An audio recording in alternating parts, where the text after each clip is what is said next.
Hello বন্ধুরা, আমার নতুন ভিডিও তোমাদের সকলকে জানাই স্বাগতম। তো বন্ধুরা, এর আগে কিন্তু আমি একটা বিস্কিটের রেসিপি তোমাদের সঙ্গে শেয়ার করেছিলাম। তো সেই বিস্কিটটা বানাতে আমার কিন্তু ডিম লেগেছিল। তো সেখানে অনেক বন্ধুরা আমাকে ইনবক্সে বা কমেন্টে জিজ্ঞেস করেছো যে দিদি, আমি তো বিস্কিটে ডিম খাই না, বিস্কিট কি আমি ডিমটা খাই না, তো সেক্ষেত্রে কি ডিম ছাড়া বিস্কিট করা যায় না?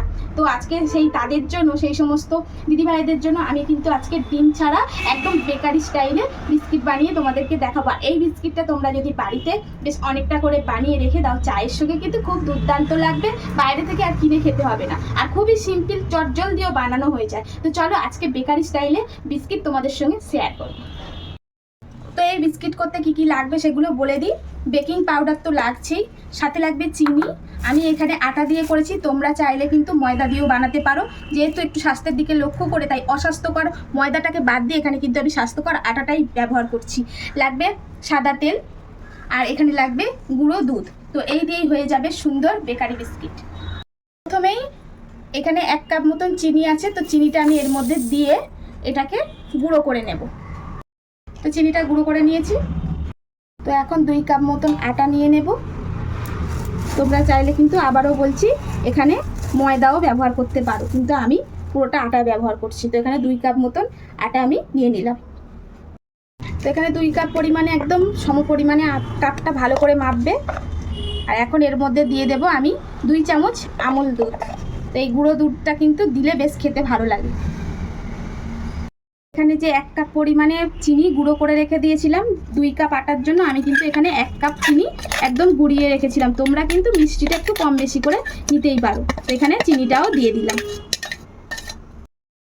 তো এখন এর মধ্যে 1 চিমটি মতন লবণ দিয়ে দেব। তো এখন এই 1/2 চামচ মতন বেকিং পাউডার দিয়ে দেব। তো এখন এটাকে বেশ ভালো করে একসঙ্গে মেখে নেব। সবগুলো একসঙ্গে ভালো করে মাখিয়ে নিয়েছি। আর এখন এখানে 1 কাপ পরিমাণ এটা হচ্ছে সাদা তেল নিয়ে নিয়েছি। এবার এই তেলটা দিয়েই কিন্তু মাখবো। এবার কতটা লাগবে সেটা এই মাখার উপরে নির্ভর করছে। তো এই যে এইভাবে তেলটা কিন্তু আস্তে আস্তে দিয়ে দেব। এখানে কিন্তু শুধু তেল দিয়েই মাখতে হবে। এই যে আবারও মানে এই তেলটা দিয়েই মাখতে হবে। সেক্ষেত্রে বেশি কম লাগতেও পারে। তোমরা যখন পরিমাণে বেশি বানাবে তখন সেক্ষেত্রে এই মাপগুলো একটু আধটু করে বাড়িয়ে নিতে হবে। তো এখন এই তেলটা দিয়েই কিন্তু এটাকে ভালো করে মাখতে হবে, যেমন আটা মাখে ঠিক ওইভাবে এটাকে মেখে ফেলতে হবে। তো এখানে আরও একটু দিতে হবে।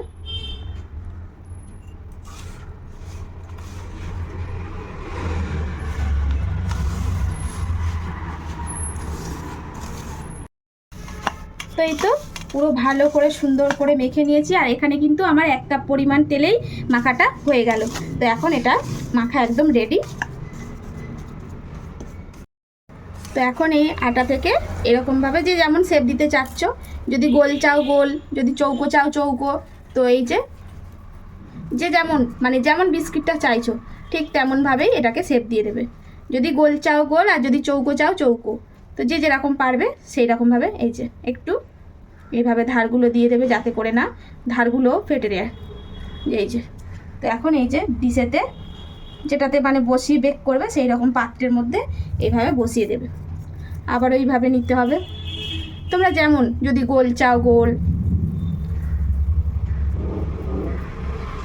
ধারগুলো যদি ফেটে যায় এইভাবে করে দেবে, ঠিক আছে? তো এই তো এরকমভাবে সবগুলো বানিয়ে নেব। এই তো সমস্ত বিস্কুটগুলো একদম রেডি করে নিয়েছি। এখন একটা এরকম চামচ নিয়ে নিচ্ছি, প্রত্যেকটার মধ্যে এরকম করে এটা একটু দেবে দিচ্ছি। আর এর মধ্যে কিন্তু আমি একটু বাদাম দিয়ে দেবো।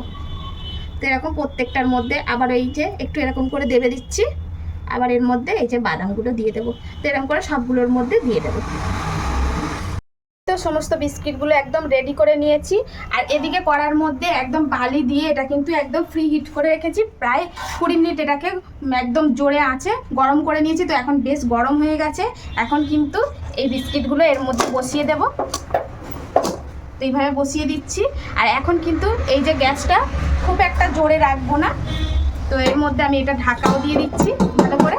আর এই গ্যাসটা কিন্তু একটু আস্তে করে দেবো, মানে একদম মিডিয়াম দেব না, একদম আস্তেও দেবো না, মানে মাঝামাঝি রেখে দেবো। তো এইভাবে আমি মোটামুটি এটাকে 15 মিনিট রেখে দেবো।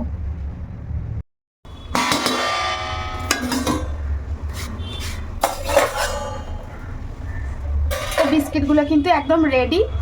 তো এখন কিন্তু গ্যাসটা আমি বন্ধ করে দেব, আর এই বিস্কিটগুলো কিন্তু একদম প্রপার ঠান্ডা করে নেব।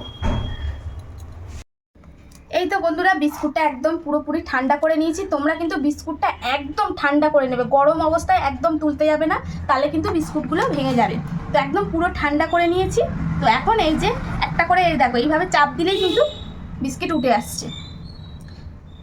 তো তোমরা পারলে না, আমি তো একসঙ্গে অনেকগুলো দিয়ে দিয়েছি, তোমরা যদি পারো আর একটু ফাঁকা ফাঁকা করে দেবে। দেখো প্রত্যেকটা বিস্কিট কিন্তু একটু চাপ দিন, মানে এই যে ছুরির ডগা দিয়ে করছি উঠে আসছে।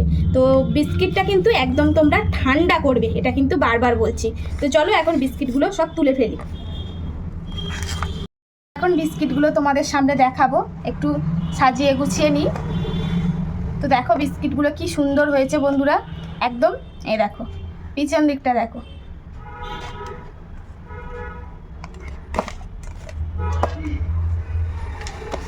তো এই তো বিস্কিটগুলো সুন্দরভাবে হয়েছে, আর এখন তোমাদের কাছে একটু ভেঙেও দেখাচ্ছি।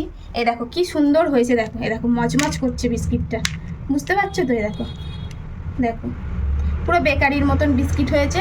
তো এরকম বিস্কিট করে তোমরা কিন্তু দিনের পর দিন সংরক্ষণ করে রাখতে পারো, কোনো সমস্যা হবে না। আর চায়ের সঙ্গে ঘরের একদম নিজের হাতের তৈরি ফ্রেশ বিস্কুট খুবই ভালো লাগবে। বাড়ির লোককে একবার করিয়ে খাইয়ে দেখো, বাজার থেকে কেনার থেকে ঘরে একবার বানিয়ে করিয়ে খেয়ে দেখো। তো কেমন হয়েছে বন্ধুরা? যদি আমার এই ভিডিওটা তোমাদের ভালো লেগে থাকে প্লিজ লাভ লাইক শেয়ার করো, আর যারা ফেসবুক থেকে দেখছো ফলো করো, ইউটিউব থেকে দেখলে সাবস্ক্রাইব করো। তো বন্ধুরা প্লিজ আবারও তোমাদেরকে বলছি আমার পাশে থেকো এইভাবেই। তো তোমাদেরকে আরও সুন্দর সুন্দর ভিডিও নিয়ে তোমাদের সামনে আসবো। তো আজকের মতন আসি, টাটা, ভালো থেকো, সুস্থ থেকো, সবসময় হাসি খুশি থেকো।